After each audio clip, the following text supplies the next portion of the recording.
Suicide Squad Isekai is finally out, and it's fine, especially if you're a fan of Isekai and Suicide Squad like myself, but since this video would be boring if I just lied to you, I'm gonna choose to be honest. I don't think this series was for me personally. But before we jump in, I want to remind you that I'm a human being, just like you. I'm a huge fan of Suicide Squad and DC Comics, and only want the best from both of them. So please, keep it respectful down in the comments below. I am not attacking any DC or Suicide Squad fan, I am simply stating my own personal opinion. Alright everyone, today at 3 p.m. EST, Gamersupps are dropping Kaho's Guilty Pleasure in collaboration with Kaho Shibuya. Once again, don't Google that one. And the Scientist Waifu Cups and merch. Use code CTactics to get 10% off any of these orders, or whatever else you want to buy there. Thanks for Gamersupps for being a partner. Okay, so Suicide Squad Isekai, I think I said that wrong in the intro of the video, is as straightforward as it seems. The Suicide Squad are commanded by Amanda Waller to participate in a daring mission which would see them teleported to another world, in particular a fantasy world in which they have 72 hours to complete their mission. Go collect resources from another world. But as the first 3 episodes make it seem,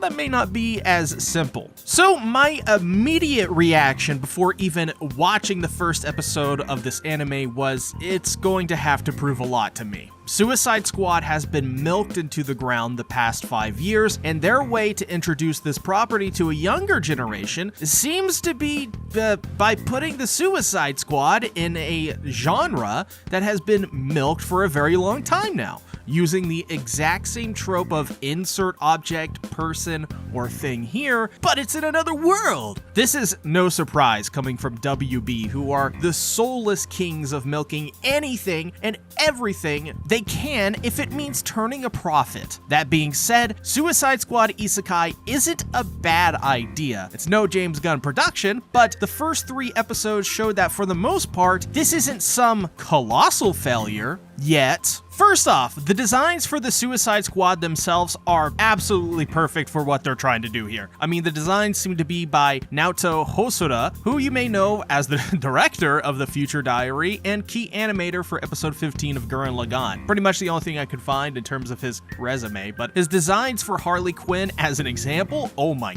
god. That's what sold the show for me, and basically everyone else pretty much, because how the hell could you not see these designs and see Harley and think she's absolutely a perfect fit for anime? And I think the same goes for the other characters generally. That being said, Harley and Katana are absolutely, out of all of them, the best character designs. However, outside of the actual Suicide Squad, this anime takes a massive hit. Not in terms of animation, oh no, that's stellar and pretty much perfect. After all, this is from Wit Studio, the people who made Attack on Titan seasons 1 through 3. But the designs of the characters in every other facet are lacking. They even reuse models repeatedly throughout the episode, like the guards in episode 2 and 3. These are literally just the same models, copy and pasted. Also, the monsters they fight in this world are just, I don't know, they're just a little generic, right? I mean, they're just random beast monsters you'd see in any other low-budget isekai filler. Though, this anime is about the Suicide Squad, so it's not an issue, though it could be for people who actually care about that sort of thing. But the animation does have some blunders. Like in episode 1, Harley Quinn and Katana fight, and when the scene started, I was very excited because the presentation was just so on point up until that point in the episode. But the fight between the two felt stilted, unfinished, and honestly confusing. It looked like they used footage of like stuntmen fake fighting and animated over it, so that was a tad disappointing. Like a lot of their hits weren't even close to hitting each other. I don't know, something felt so off about it. But like I said, every other piece of animation we've seen out of it so far has been at the very least passable and at best good for the most part. I have no complaints beyond that at at the moment, really. But besides the production, a lot of people have been noticing that the characters in the series are full of quips. They're constantly always talking and joking around, and one of the weird things I noticed is that in every episode, they're constantly referencing names of films or TV shows. We've, so far, just to name the ones I could off the top of my head, we have Game of Thrones being referenced, Tom and Jerry, and Alice in Wonderland. I'm not sure what the writers of this series were thinking when referencing this stuff, as it made no sense and carries, at least so far, no significance. It just feels like random references to movies that feel out of place, along with a haha, I'm so funny, aren't we some kind of Suicide Squad, huh? Kind of writing, which, I mean, they kind of did that exact same line in this anime too, which kind of embarrassing. Now, this series is written by Teppei Nagatsuki, who is famously known for writing ReZero, another isekai, and probably the most popular isekai in the world right now. He also wrote the pretty horrible and forgettable Warlords of Sigurdrifa, I still don't know how to pronounce that, and Vivi Fluorite Eyes Song. Generally speaking, ReZero is a pretty solidly written series with a good mystery set around witches, but I thought Warlords and Vivi both suffered from just okay writing, not bad writing, but not very imaginative either, and it felt a lot like Teppei, bless his heart, either didn't know much about the Suicide Squad or at least wasn't a huge fan of them. Now, that could also be WB's meddling too, as people seem to love Vivi and ReZero's writing, as both are highly rated series, even if I am in the minority with Vivi. Which would be a shame if WB meddled with the writing, and it wouldn't surprise me either, as this is WB we're talking about. They're the ones who chose to move forward with Suicide Squad Kill the Justice League,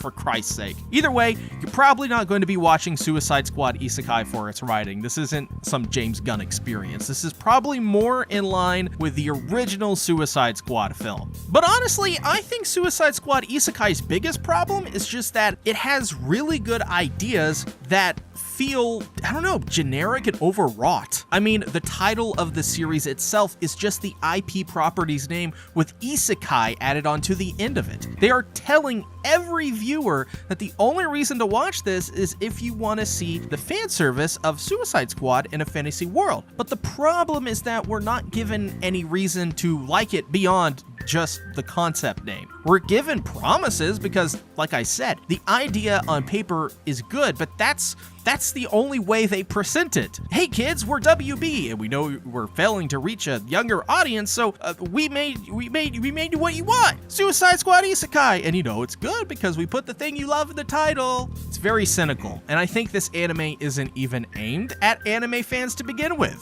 which sounds ridiculous, but hear me out. Much of the writing in the first 2 episodes are the characters literally explaining through dialogue what an isekai is. The dialogue is often delivered by Clayface, who apparently is a really big fan of isekai in anime. So whenever something happens that the non-anime viewers wouldn't know or be used to, he explains it like he's explaining something to a 5-year-old. But the problem with that is, why does the Suicide Squad need to know about them being isekai'd? Aren't they just there to do a job in 72 hours and get out? What relevance does it have to them? It's decisions like that which don't totally add up to me and make me think that if you're a person who has watched, I'd say more than 15 to 20 anime, you'll get almost nothing out of these first 2 episodes, and you could probably skip them. Which gets to the big question though, who is this for if it is not for anime fans? Well, I think that's an easy question to answer. I think it's for the casual viewer who sees Suicide Squad,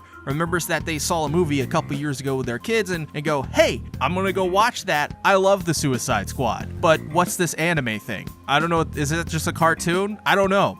Which is really strange because everything about this series screams of desperation to make Suicide Squad appeal to a younger demographic. They even get a popular VTuber, Mori Calliope, to provide vocals for the ending theme, which honestly is the most entertaining thing to watch in these first 3 episodes outside of the amazing opening sequence, which has incredible animation and old Batman animated style vibes in the music. It's cool and neat, but if WB is thinking that if they had a Mimi ending theme and a top 10 anime opening, which are both spectacular, that makes up for the series being okay, that doesn't mean this will go over good, because it won't. It truly feels as if Suicide Squad hasn't earned the Isekai moniker. And another thing working against them is the fact it's just 10 episodes, and they dropped 3 in one go. It just feels like there are a lot of minor decisions which on their own aren't bad, but there are so many little things I keep noticing about Suicide Squad Isekai that just keep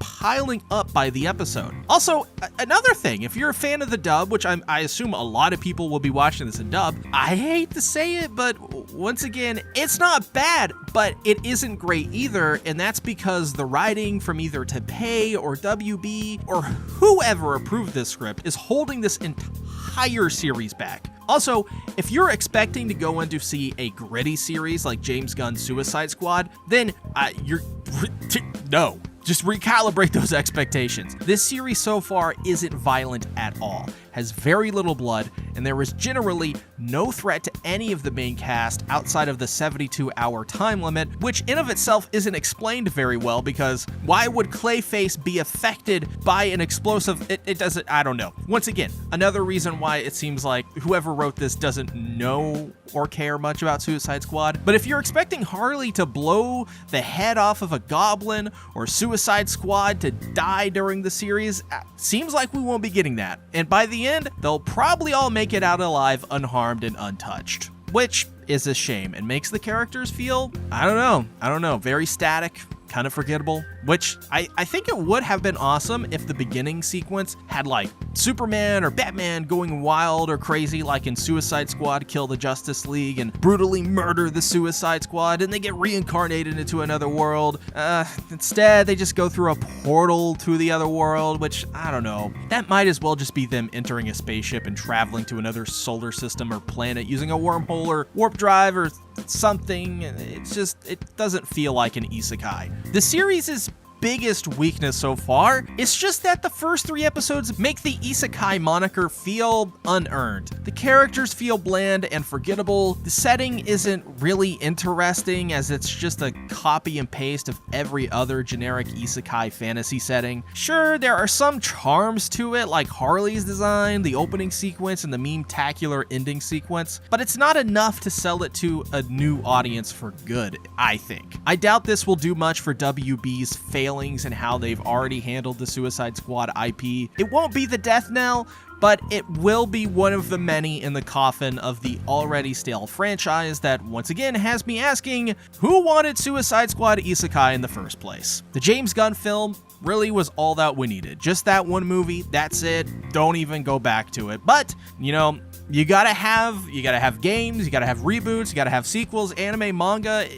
WB is creatively bankrupt as this anime shows. Not just for their actions and their continual mistreatment of the IP they own, not just that, but because they can't make anything quality anymore. And this anime shows glaringly this greedy corporation's continued desire to not make anything good. Very questionable decision. But when I say watch the Suicide Squad Isekai, sure, if you're a fan, but don't expect anything memorable in the first 3 episodes.